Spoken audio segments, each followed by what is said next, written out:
Hello, नमस्कार। आज मैं जिस पुस्तक की बात करने जा रही हूँ, उस पुस्तक का नाम है मरंग गोडा नीलकंठ हुआ। सर में तस्वीर आपको दिख नहीं रही होगी। ये उपन्यास महुआ माझी द्वारा लिखा हुआ उपन्यास है, मरंग गोडा नीलकंठ हुआ। मुझे ऐसा लगता है कि इस उपन्यास को हर किसी को पढ़ना चाहिए, खास करके आज के युग में जहाँ पे पर्यावरण प्रदूषण की इतनी बातें की जा रही हैं और उसमें सुधार की बातें की जाती है। सरकारें इतनी चिंता दर्शाती हैं, लेकिन मुझे लगता है वो चिंता सिर्फ शब्दों में दर्शाई जाती है, वास्तविकता के उस विषय में कोई काम नहीं किया जाता है। तो महुआ माझी बहुत चर्चित लेखिका है। उनका पहला उपन्यास 2006 में आया था, मैं बोरिसल्ला। वो भी एक महत्वपूर्ण उपन्यास था और वो भी उन्होंने एक समस्या पे लिखा था, बांग्लादेश पर पाकिस्तानियों का, जब बांग्लादेश पाकिस्तान का हिस्सा था, उस पर किस तरह का अत्याचार बांग्लादेश की सेना वहाँ पे कर रही थी। फिर 1971 में भारत ने सहयोग करके बांग्लादेश को आज़ाद कराया था।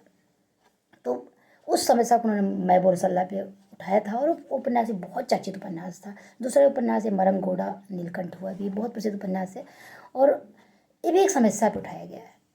समस्या क्या है? पर्यावरण विकरण की समस्या है, जिसमें हम बातें तो करते कुछ नहीं है। तो ये उपन्यास कथा तो संक्षिप्त है। एक कथा है पर्यावरण विकरण की, कथा है जंगल पर मैदानी क्षेत्रों के लोगों की कब्जा करने की। मैदानी क्षेत्रों के लोगों की अपेक्षा मैं कहूँगी सरकारों की कब्जा करने की तो ज़्यादा महत्वपूर्ण बात होगी। कथा बहुत संक्षेप में है। कथा पृष्ठभूमि जंगल की पृष्ठभूमि कथा है। मरंगोड़ा एक जगह का नाम है। तो मरंगोड़ा झारखंड में एक छोटा सा गांव है मरंगोड़ा, जहाँ पर क्या कहते हैं, लड़का है, एक व्यक्ति है जाम्बीरा जो वहाँ पे रहता है, जिसकी पत्नी मेंजारी है, जिसको बाघ खा जाता है। और फिर जाम्बीरा जो है अपने भाई रिमिल के साथ अपने गांव को छोड़ करके एक नई जगह की तलाश में निकलता है। तो जंगल के लोगों की समस्या, जानवर पशु, ये तो है ही है, उसके अलावा और क्या समस्या है। जब ये जाम्बीरा जो है निकलता है अपने भाई के साथ खोज में, तो रास्ते में क्या होता है कि उसका भाई जो एक दातून तोड़ के दांत साफ करने के लिए प्रयोग करता है, उसके दांत अचानक सारे झड़ जाते हैं और एकदम बूढ़ा लगने लगता है। अब जाम्बीरा समझ नहीं पाता हुआ क्या है, रिमिल को हुआ क्या है।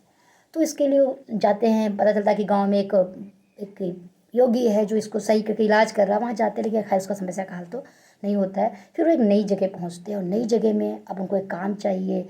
तो काम के लिए वहाँ पे एक फैक्ट्री है, जहाँ पे वो मिल, जहाँ पर वो काम करना शुरू करते हैं।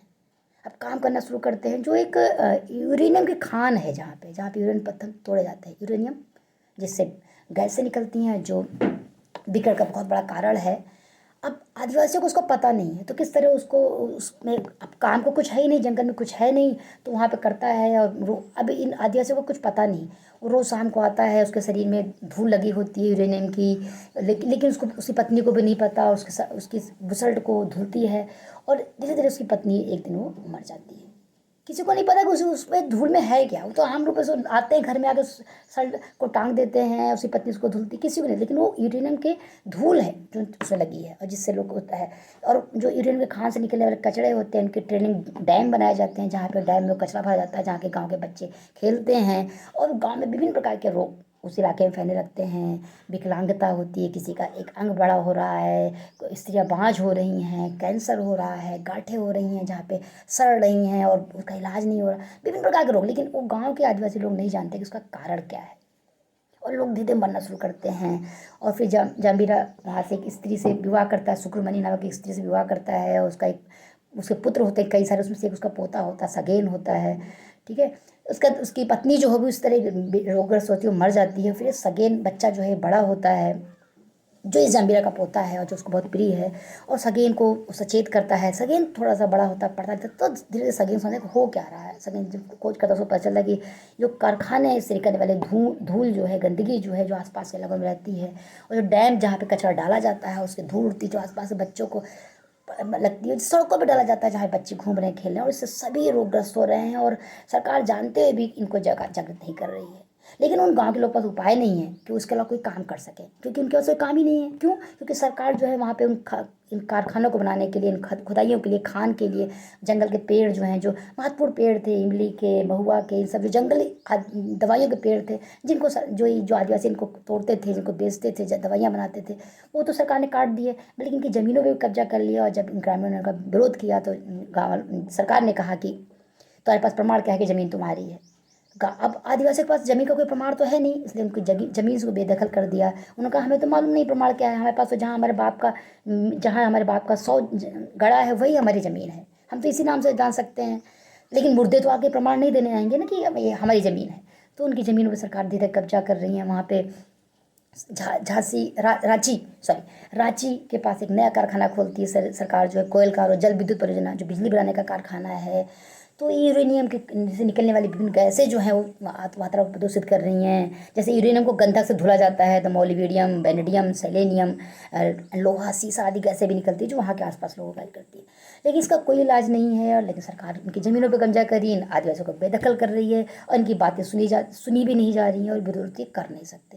तो धीरे धीरे जो हमारी प्राचीन आदिवासी संस्कृति को हरण करना, उन जमीनों पर कब्जा करना और आधुनिकता का प्रयोग करना, तो उसका लेकिन लड़का जो है सगेन बड़ा होता है और सगेन धीरे धीरे कॉलेज में ही एक अपना आंदोलन बनाता है, अपना एक दल बनाता है और धीरे सरकार की इन योजनाओं का धीरे धीरे विरोध करता है। लेकिन सगेन अभी अकेला है, उसके साथ देने के लिए कोई समय नहीं, गाँव वाले सारे अनपढ़ हैं। फिर एक लड़का है आदित्य श्री, दूसरा पात्र जो आता है मातृ पात्र है, जो एक पत्रकार है जिस गांव में आता है, इन समस्याओं को समझता है और फिर उसकी वो छोटी सी फिल्म बनाता है। लेकिन जब सरकार के इनके कारिंदों को पता चलता है कि इस पर फिल्म बनाई जा रही है, प्रदर्शित की जाएगी, अखबारों में लिखी जाएगी, तो उसको पकड़ना चाहते हैं। लेकिन वो लोग किसी तरह धोखा दे करके उस फिल्म को बचा लेते हैं और अंतिम में अपने प्रयासों से आदित्य श्री, जो कि पत्रकार है, अपने प्रयासों से वो इन गाँव वासियों का जो मरने, स्त्रियाँ हैं, बीमार हैं, विकलांग हैं, उनके सबका चित्रण करता है अपनी फिल्म में और उसको अपनी कोशिशों से और कुछ लोगों के सहयोग से वो जापान में जाके जो फिल्म प्रदर्शनी, वहाँ पे फिल्म प्रदर्शित करता है। तो धीरे धीरे दुनिया को उसके बारे में पता चलता है। लेकिन जापान में भी उस फिल्म को प्रदर्शित करने पर रोक लगती है, क्योंकि जापान जो इस फिल्म समारोह कर रहा है, उस समारोह का अधिकतम पैसा जो है वो पैसा भी विद्युत परियोजना में लगना है। अब देखिए, जापान जैसा देश जो परमाणु युद्ध का एक आक्रांता है, जो एक तरह से जिस इतने सारे निष्कर्ष है, वो भी जो है वो भी अपना जो अपने पैसे को जल विद्युत परियोजनाओं पे लगा रहा है, विद्युत परियोजनाओं पे लगा रहा है, जो कि ये विद्युत परियोजनाएं भी जो है यूरेनियम का प्रयोग करती हैं और जिनके द्वारा विकिरण प्रदर्शित होता है। खैर, किसी तरह वहाँ पे उसकी फिल्म प्रदर्शित होती है, काफ़ी विरोध होता है, लेकिन मौकामा नाम की एक स्त्री है जो उसका सहयोग करती है और उसकी फिल्म वहाँ प्रदर्शित होती है। धीरे धीरे थोड़ा जागरूकता, कुछ लोग और लोग मिलते हैं और जागरूकता करते हैं और फिर ये लोग क्या कहते हैं, सगेन को बुलाता है वहाँ पे ही, जापान में आदिश्री लेके जाता है और यहाँ पे अपने भाषण जगह जगह पे वो लोग करते हैं, ताकि क्या कहते हैं, दुनिया को जगाया जा सके कि जो योजनाएँ हैं किस तरह जो है पर्यावरण को प्रदूषित करेंगी। भारत ने 1998 में पोखरण विस्फोट किया था। पोखरण विस्फोट के कारण जो यूरेनियम निकलता है, रेडियम जैसी गैसें निकलती हैं, विभिन्न बेकर वाली गैसें निकलती हैं, उससे वातावरण कितना प्रदूषित होता है ये हमें ज्ञात नहीं। जानते हुए भी शायद हम अनजान बनते हैं या अपनी आंखें हम बंद कर लेते हैं। तो उसको क्या कहते हैं, उसका बर्दाश्त, जो कि हम जागरूक नहीं, क्योंकि अब हम इस तरह से युद्ध में घिरे हैं कि परमाणु विस्फोट जरूरी हो चुका है, आज की आवश्यकता है। लेकिन उसका दूसरा परिणाम क्या, जो धीरे धीरे हमारी जो पीढ़ी है जो मर रही है इस गैसों से, सो उसका क्या परिणाम होगा आगे, कि हम युद्ध किए बगैर ही मर जाएंगे। दूसरे देश पर हम इसका प्रयोग बाद ही करेंगे, उससे पहले ही हम मर जाएंगे।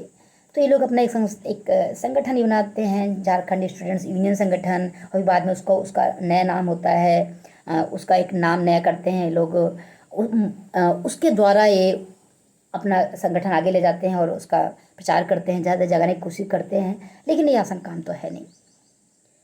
विदेश से एक लड़की आती है जिसका नाम प्रज्ञा है, जो इसी पे शोध करने के लिए आती है। आदित्य श्री और सगेन और ये सब मिलकर को सहयोग करते हैं और इलाकों में फोटोग्राफी करती है, लेखन करती है, डॉक्यूमेंट्स इकट्ठा करती है और उसका अपना शोध पत्र प्रदर्शित करती है अखबार में। उसका उद्देश्य जैसे अखबार में छपेगा तो लोग इसके बारे में जानेंगे और जनता जागरूक होगी।